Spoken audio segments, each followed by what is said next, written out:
This is cool. All right, you guys fire ahead. I'm Wes Tiemann, and I'm a beef pro. I'm Brett Spader, and I'm a beef pro. You tell me. I'm hearing my own voice, which makes me nauseous. I'm Dustin Dean, and I'm a beef pro. I'm Annie Allen, and I'm a beef pro. Ow now, brown cow. Hi, I'm Tracy Bruner, and I'm a beef pro. I'm Jess Pryles, and I'm a beef pro.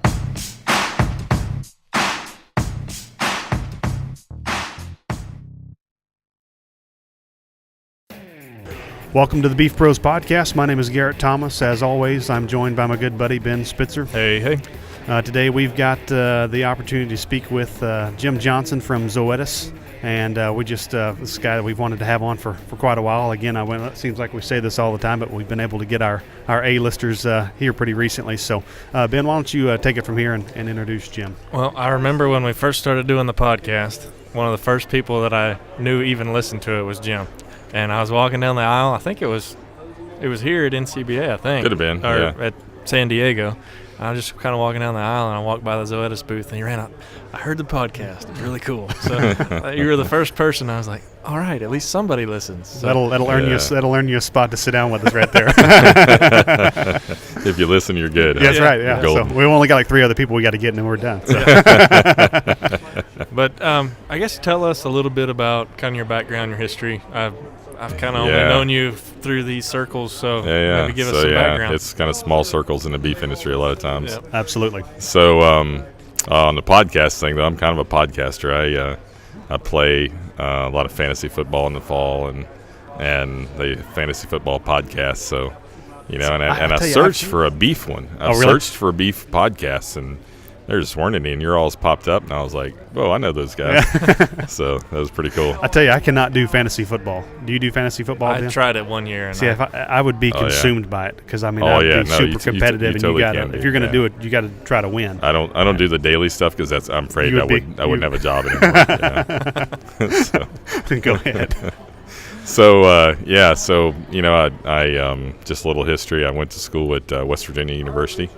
So, back when we were probably an 11-0 season, so you get hooked on football when your school goes to 11-0 and plays for a national championship. You kind of get hooked on that, so I'm a pretty big fan. And moved from there out of grad school, went to work for the Virginia Cattlemen's Association for 8 years. Virginia Cattlemen's is a little different than most state cattlemen's groups. They actually, at the time I was there, would market about 150,000 feeder calves a year. Oh, wow. And so we did a lot of feeder calf marketing, field sales, kind of the early, even before like Superior and all that, they were doing field teleauction sales, is what they called them. They weren't videos yet, but field teleauction sales. And so that was a pretty big deal. We started a tag program then that was probably one of the first genetics tag programs that we had like a gold tag that was just the health side of the program, and then we moved into maybe the first genetics tag program where the sires of the calves had to be at least breed average for their EPDs or better when they purchased the bulls. Okay. So it was kind of a neat deal. So they were purple tag calves at the time. They still do it today. So did that for 8 years. Genetics has always kind of been my passion and my love, and got an opportunity around the time that Gen X purchased 21st Century Genetics and got bigger into the beef side of the business. They hired me to kind of develop the beef side of the business in that region. And so I did that for 4 years, hired about 6 people that worked for me at that point.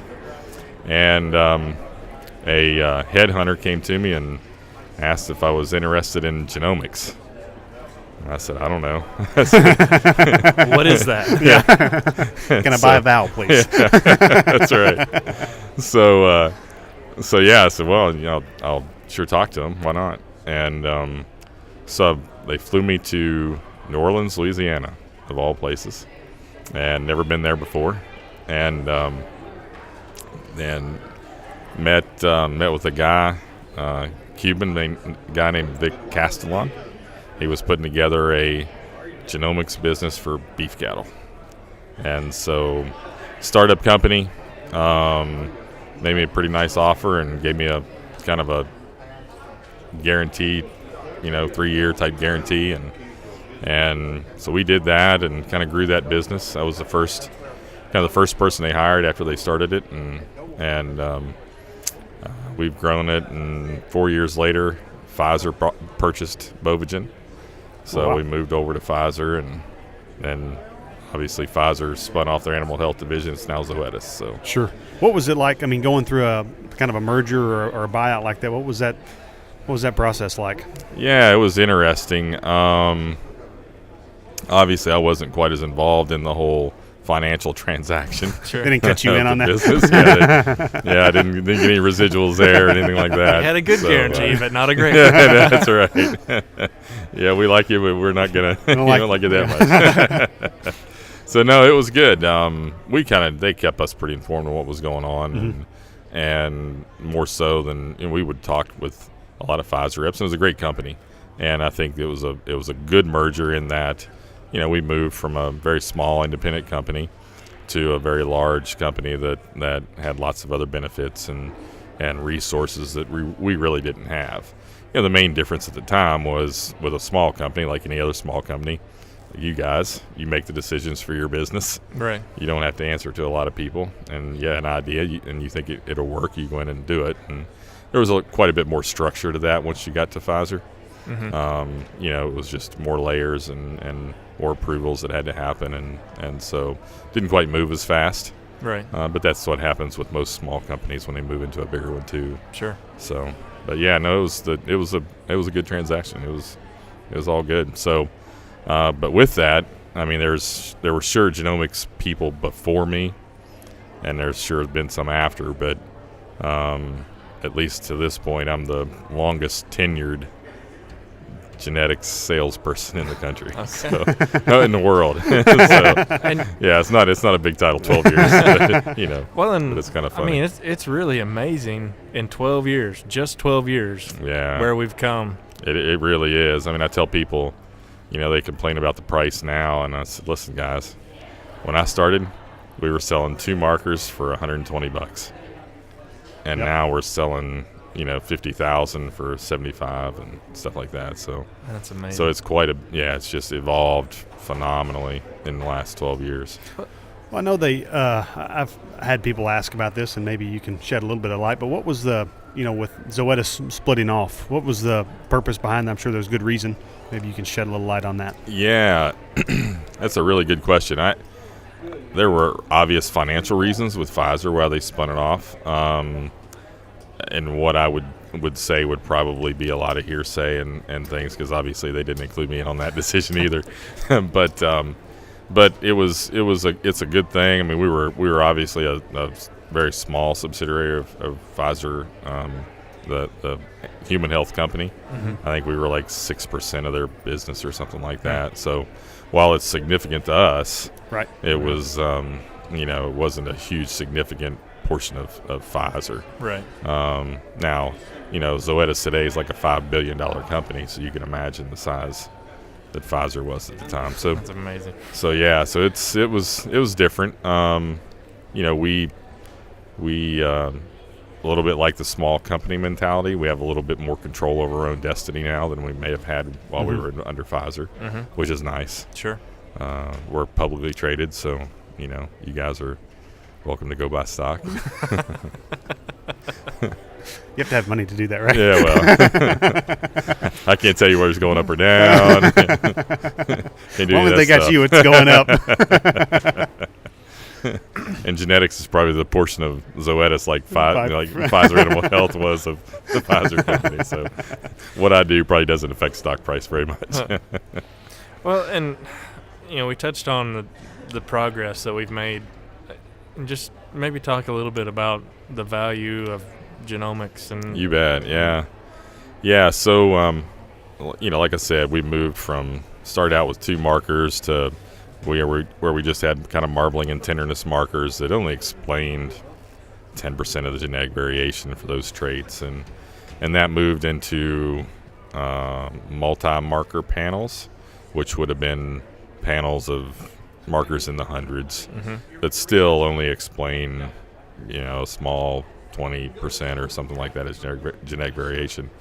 It was kind of revolutionary.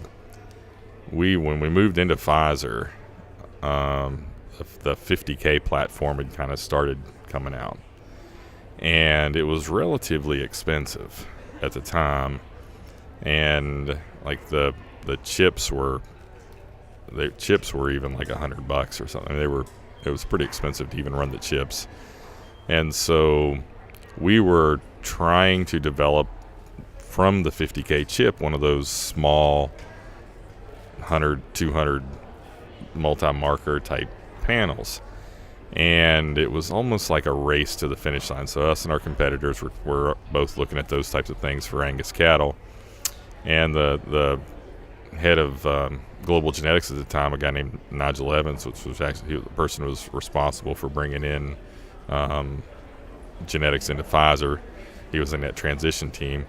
He made the decision at the time just to run with 50K, and where everybody else was going lower and lower to cheapen the price up, he was like, let's run with 50K because you get so much more for the price. And that first price was $139 for a 50K test. Well, it was new. It was really powerful at the time, but we didn't sell very many of them. I mean, it was, it was a pretty pricey deal, but we grew it. I think that first year we sold, I don't know, 5,000 or something like that. It wasn't a lot. And to last year, I think we sold 110,000 or something to Angus. So we've grown in 5 years from 5,000 to over 100,000, and it's continuing to grow. So that's all good. The power of the technology is the best, especially the Angus one is right now the best in the beef industry in the world. It's we like to refer to it as progeny equivalence. So how many progeny evaluations would it take to get the same accuracy on an animal? Sure. And those progeny equivalents will range anywhere from 10 or 12 all the way up to about 25. Wow. On a 50K test? On a 50K or an I-50K, which is our low-density product as well. So they're both similar as far as projections. So just the ability to take an animal essentially the day after it's born and have the same type of accuracy as if that animal's had 20 calves already on its EPD is pretty remarkable stuff. So, and for somebody that has no clue about how the technology works, what happens, just kind of the mechanics of it, what happens there? So it's a little different than the original technology was. They would try to discover markers, which the way we explained it at the time, a marker is sort of like you're looking at the world, right? And you see a street light on, and you know that the street is under it somewhere, but you don't know exactly where, but you see that street light every time and you know it's there. So the original markers were, they would find these markers that informed us about the trait. Well, as we got into some of these other traits, we just found there were just lots and lots of markers that we had to find and discover to inform us about these traits. So that's when they moved, and the scientists moved into this 50K technology, where they would take a chip and they would spread out the markers over top the chip and then run a set of cattle, high accuracy type cattle or even low accuracy cattle, and they would run it over top the chip, and they call it training the chip, right? And I tell people it's a little bit like a light board. So we run a bunch of these animals, and high yearling weight animals, the light goes off up here. Low yearling weight animals, the lights go off down here, right? And so then we run a young animal over top of it, and the lights go off for similar to those high yearling weight ones. And they say, oh, okay, this one has similar genes in common as the ones we ran on the chip that are high yearling weight. Okay. Or it has similar genes, or maybe it has a mixture of the two. And then we develop a prediction off that. And then we run that prediction back against the training population to see how accurate we were in predicting it, right?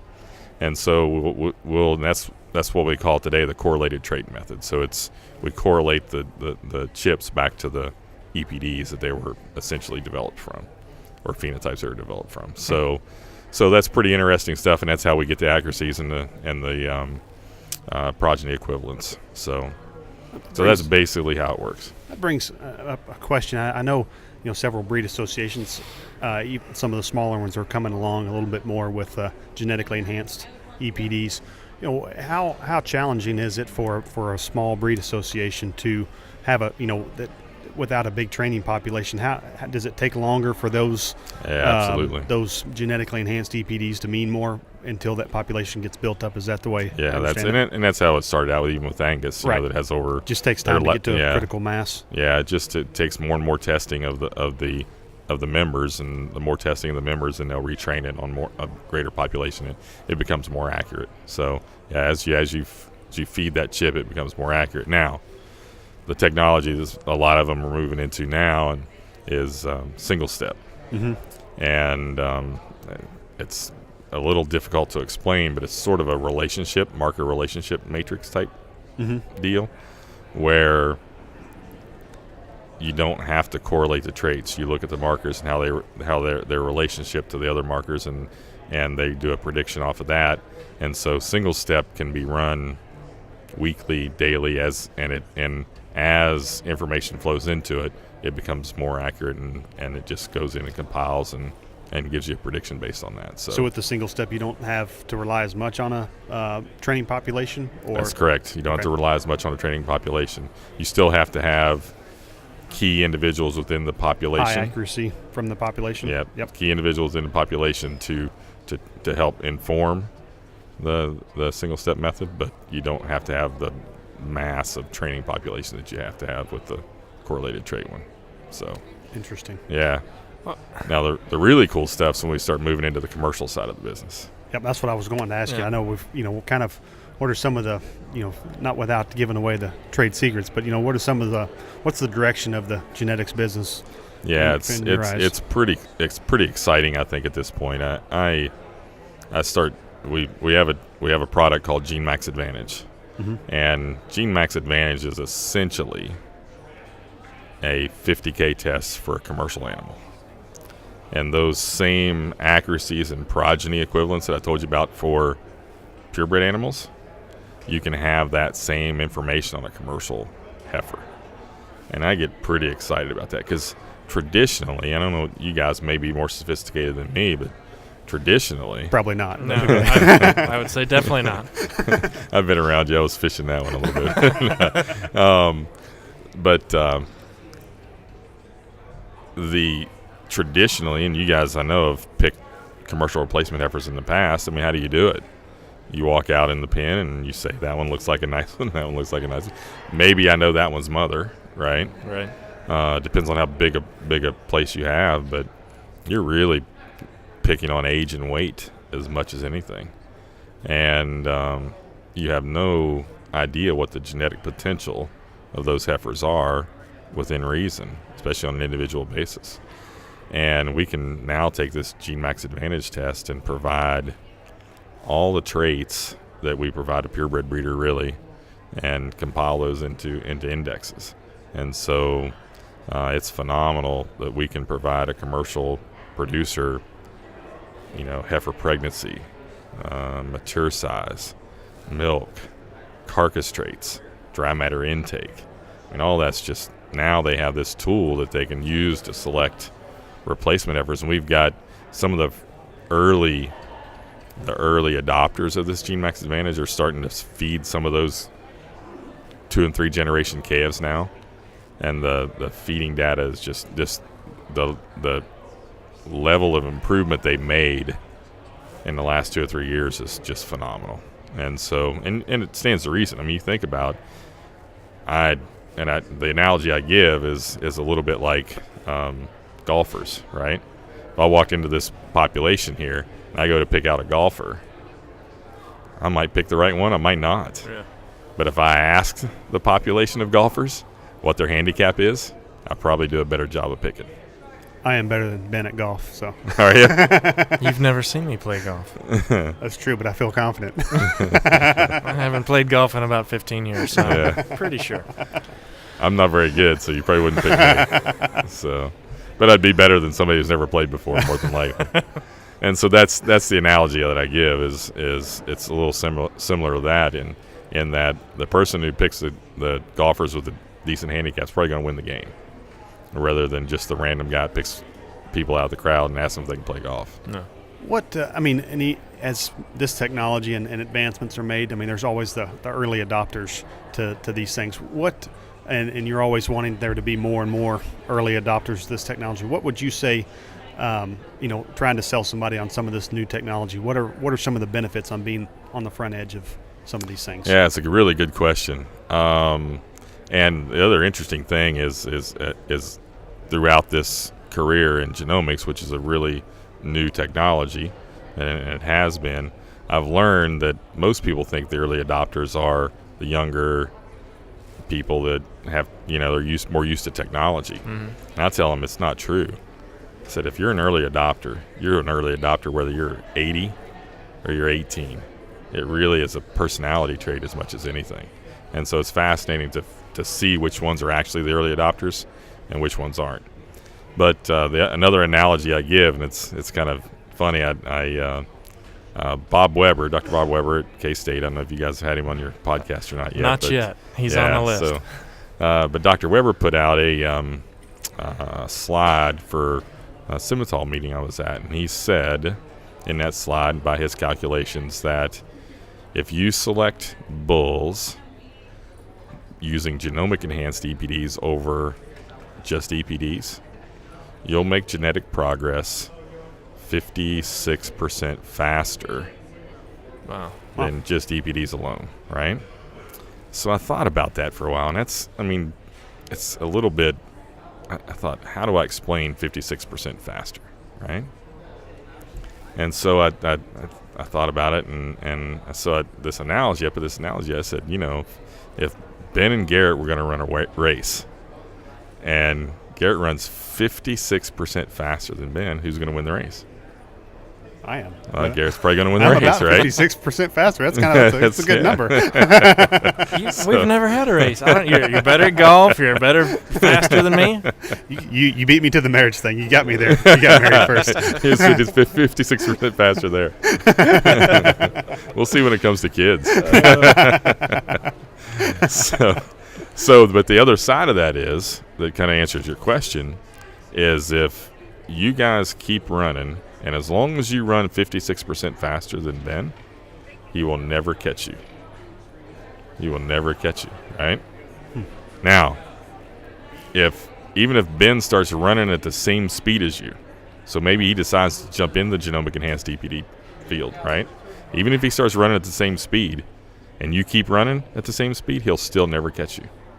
And that's a little bit the way this genomic thing is. If you haven't jumped on it now, the guys that have are running 56% faster than you, and they always will. So we've looked at some of the EPD traits for a lot of these guys at trends, and the trend line looks, relatively normal until genomic enhanced EPDs jumped in, and then that trend line just escalates like you're climbing a mountain. It's really fascinating to look at. So it's one of these things, again, if you're not using it today, the guys that are, you're probably never ever going to catch them. They're turning generations faster and making improvement way faster than you ever will. So it's pretty interesting stuff. Again, without getting into the trade secret side of things, what do you think? What are in your view, I guess? What are some of the things coming down the pipe that would be interesting to our listeners? I'm sure there's things that are coming that you bet. The early stuff is the obvious stuff, the traits that are easy to measure. Where we're looking at now is being able to collect information and data and phenotypes on the more difficult traits to measure. Mm-hmm. Fertility, longevity, udder quality, things like that not a lot of people keep records on. Mm-hmm. And so we're looking and trying to figure out how we can collect that data. And especially the longevity stuff is probably not going to come from the purebred segment. It's probably going to come from the commercial segment. Because, the purebred guys that are really moving aren't keeping cattle around very long. So we really don't get a good idea what the longevity is like. So we have to go to the commercial segment to really explore that longevity side of the business. So those are the kind of the what we'll be looking at in the future. Well, I guess along those same lines, from a genomics usage standpoint, do they use genomics more heavily in dairy? Haven't they adopted those things a lot quicker on a bigger scale? Yeah, you bet. So the dairy side of the business is probably a couple years ahead of the beef side pretty regularly from a genomics perspective. Basically because they collect so much more data. They collect data on, heel depth and foot angle and teat length and, udder suspension and just everything. I mean, they physically have people that score these cattle. They go around the dairies and score them, so it's relatively unbiased as to what the traits are. And they feed all that into their genetic evaluation and then obviously train the chips, and they're using single step. And they're using that as their training population. And so, yeah, they're, from a dairy perspective, the amount of data that flows in. And it's a little different because you guys know that on a commercial beef business, we probably don't collect a lot of data. No. We might collect weaning weights. We might collect, pregnancy rates, right, stuff like that. But we just don't collect a lot of data. But on commercial dairies, they still collect a lot of data. Yeah. And so that really that helps when you're talking about commercial tests. When they have their hands on those cows every day. Every there's day. probably commercial cows that don't see a human, but maybe once or twice a year. Huge computer programs that measure, Sure. pounds of milk and everything else that happens on a dairy. So, yeah, just the sheer amount of data is substantially more. Yeah. Aside from using Zoetis genomic tools, there's something else? What? Not in my life. That consumes my life. You've listened to a couple episodes of the podcast, and we always try and ask maybe some things that have helped you along the way, some people that have given you advice or some of those type things. Is there anything you could give to people? Yeah. So I've just been lucky, in the right place at the right time. It's pretty much dumb luck for That's the how Ben part. got married. Yeah, me too. So, proud of it. Yeah, I found out I was a good salesman when I got married. I could sell pretty well. If I could sell myself to my wife, I was like, yeah, I got this.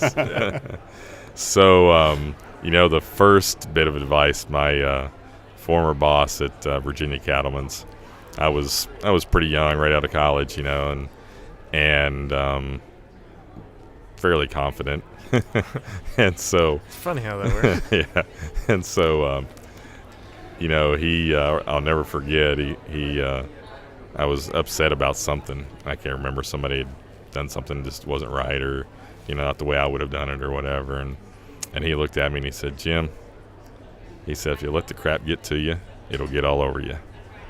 And that's pretty sage wisdom as I've gotten through, and I've imparted that on other, kind of young people.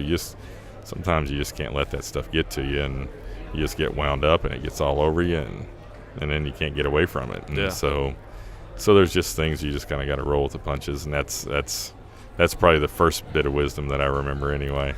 And was with him for 8 years. He'd been with the Virginia Cattlemen's Association for almost 30, and was just with his ability to manage people. Mm-hmm. And he would always say, Jim, they sent us to college to learn to manage cattle, and we come out of college having to manage people, and they didn't teach us that. Yep. And so his ability to manage people was probably one thing that I learned quite a bit from him. And then moving on to the Bovagen entrepreneur type mentality of Vic Castellon there, was phenomenal at branding products and that just launching, and that's basically what he did. He would take concepts, launch them, and then repackage them and sell them to big companies. Mm-hmm. And that was kind of his trademark there in New Orleans. So I learned a lot there, and then you get into Pfizer and just the sheer amount of management courses and training that they put you through to help you be a better manager and be a better people person. It was really good. And the negotiations courses that we've had, courageous conversations. It just trains you to really, use some skills or hone on your skills that I probably wouldn't have ever had before. So all that's been very, very positive and impacted, where I'm at today, basically. Well, to kind of, we're getting close to wrapping up here, but probably to continue on what you were just talking about. A lot of the folks that listen are the millennials or less in terms of age.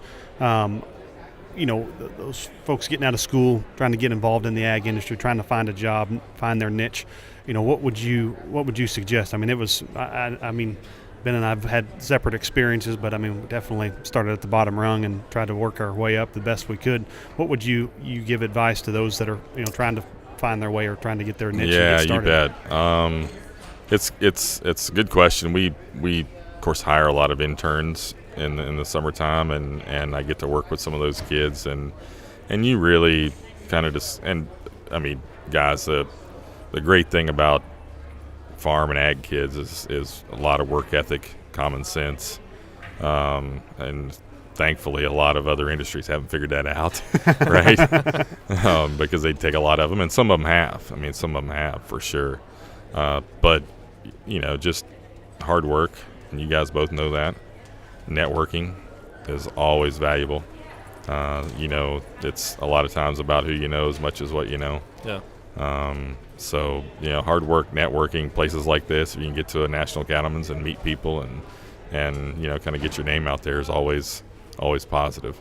So those are probably it's pretty simple, but those are probably how I would frame it up. You bet. So, well, and if somebody wanted to get a hold of you, learn more about genomics and Zoetis and those type things, how can yeah, you bet. Since they're millennials, they can probably just Google. We'll welcome all listeners. But, probably just Google Zoetis genetics is the easiest way to do it, and it'll come up. It'll send you to our Zoetis website. Okay. Contact information for the lab is there. For me, email's jim.johnson@zoetis.com, so that's pretty easy. Shoot me an email and we'll get you straightened out. I've got 4 or 5 guys that work for me throughout the United States that are more local than I am that can sure come to your ranch and talk through genomics and talk with you about how to apply it to your situation. So awesome. Well, thanks for being a listener, number one, and then thanks for sitting down, taking some time to. Yeah, it's my tell pleasure. us what you do. Good luck, guys. I hope it's successful. Thanks a lot. You bet. We enjoyed it. All right.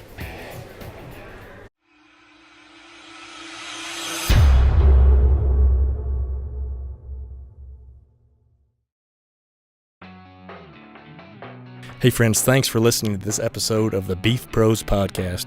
We really enjoyed putting it together and hope you enjoy listening.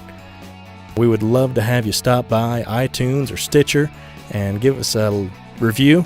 Also subscribe there. You can check out beefpros.com and get previous episodes and check out some pictures, and we'll be posting new things throughout the coming weeks and months. And you can also stop by our Facebook page, just search Beef Pros Podcast, and that'll get you right there. We love the feedback. Keep it coming, and let us know what you're looking for in future episodes. So share with your friends, subscribe, give us some feedback, and we really, really appreciate it.